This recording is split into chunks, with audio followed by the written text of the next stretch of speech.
Bab 2111. Memejamkan kedua mata.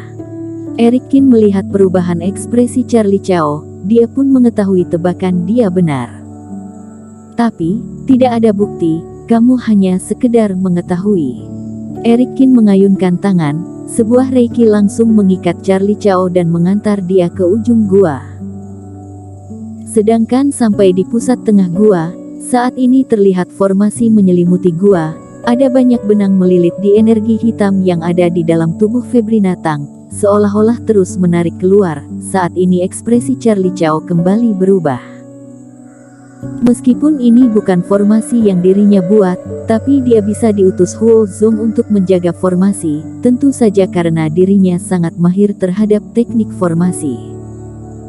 Melihat formasi ini adalah formasi iblis yang biasanya digunakan untuk menghadapi ketua iblis. Sepertinya sebagian tangan dari energi iblis ketua iblis sudah ditarik keluar oleh benang sutra pengendali iblis. Orang ini ingin menyelamati Febrina Tang. Charlie Cao pun memandang Eric Kin. Kamu juga sudah melihat, aku sedang menolong orang bukan mencelakai orang. Garis keturunan kepala sekte Tang ini, bukannya tidak meninggalkan jurus terakhir, hanya saja sebelumnya tidak ada kesempatan untuk menggunakannya. Eric Kin dengan ekspresi serius, tapi dengan tatapan acuh tak acuh melihat Charlie Cao. Kamu adalah serangan gelap yang dibuat oleh kepala sekte lama.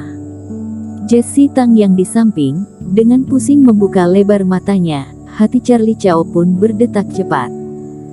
Partai Jihuo saat itu, di bawah kepemimpinan kepala sekte Tang, dari merosot pelan-pelan bangkit.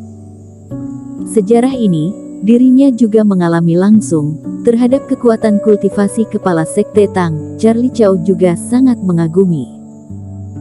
Tapi selanjutnya kepala sekte Tang mendadak mati, Febrina Tang menggila. Ini baru membuat Charlie Cao demi masa depan dia bergabung dengan garis keturunan Huo Zong.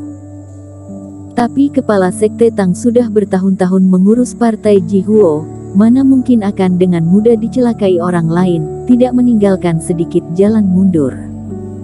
Charlie Cao juga tidak percaya. Sedangkan remaja yang berdiri di depannya malah memiliki identitas seperti ini. Sekarang kamu menyerang, hanya demi Heidi Wang naik tahta? Tanya Charlie Cao. Betul, sekarang Huo Zong dalam masalah. Berbagai pihak internal partai Jihuo sangat kacau, kesempatan menyelamatkan kakak Tang juga tiba. Garis keturunan kami ini sudah ditindas begitu lama, sudah waktunya melawan, tapi hal ini tidak ada hubungan dengan kamu. Eric Kin menggelengkan kepala berkata, kamu adalah tetua yang menjaga gua, juga merupakan orang dari garis keturunan Huo Zong. Sekarang Huo Zong sudah menghilang, garis keturunan kalian juga termasuk lenyap. Kedepannya meskipun kami dua pihak bertarung sampai tahap bagaimana, juga tidak ada dampak bagi kamu. Apakah yang aku katakan benar? Jadi, asalkan formasi ini tidak ada keanehan, kami berhasil menyelamatkan tetua Tang. Ini menandakan kekuatan garis keturunan kami hebat, kamu juga tidak perlu bertanggung jawab. Jika akhirnya kami menang, mungkin kamu akan berjasa. Kamu mau aku menutup satu mata? Charlie Cao menyipitkan mata, akhirnya mengerti. Tidak, menutup kedua mata. Setelah kakak Tang keluar, kami kedua belah pihak pasti akan terjadi pertarungan sengit. Siapa yang menebak pihak yang menang adalah Heidi Wang. Sekarang memilih siapa bagi kamu tidak adalah keuntungan. Kamu sekarang hanya berpura-pura buta, tidak melihat apapun saja. Perkataan Eric Kin membuat Charlie Cao terdiam, terus berpikir. Dirinya tidak perlu memilih pihak manapun, hanya perlu berpura-pura buta, menunggu masalah ini berkembang saja. Ini sesuai dengan kepribadian dirinya. Tapi, hal ini akan semulus seperti yang dia katakan.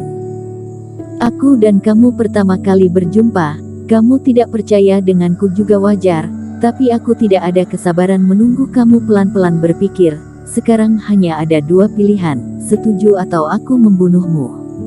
Kata Eric Kin dengan nada bicara yang tegas. Membunuhku, kalian akan ketahuan. Kata Charlie Cao. Iyakah? Eric Kin mendadak mengeluarkan teknik penyembunyian, aura dia pun berubah. Charlie Cao dalam tatapan kaget, melihat Eric Kin berubah menjadi dirinya. Tidak hanya penampilan, bahkan reiki dan kultivasi pun sama persis. Dengan demikian, meskipun Eric Kin membunuh dia, asalkan tidak lama, dirinya kamuflase menjadi dia juga tidak akan ketahuan. Sekarang, kamu masih merasa aku membutuhkan kamu? Eric Kin menatap Charlie Cao.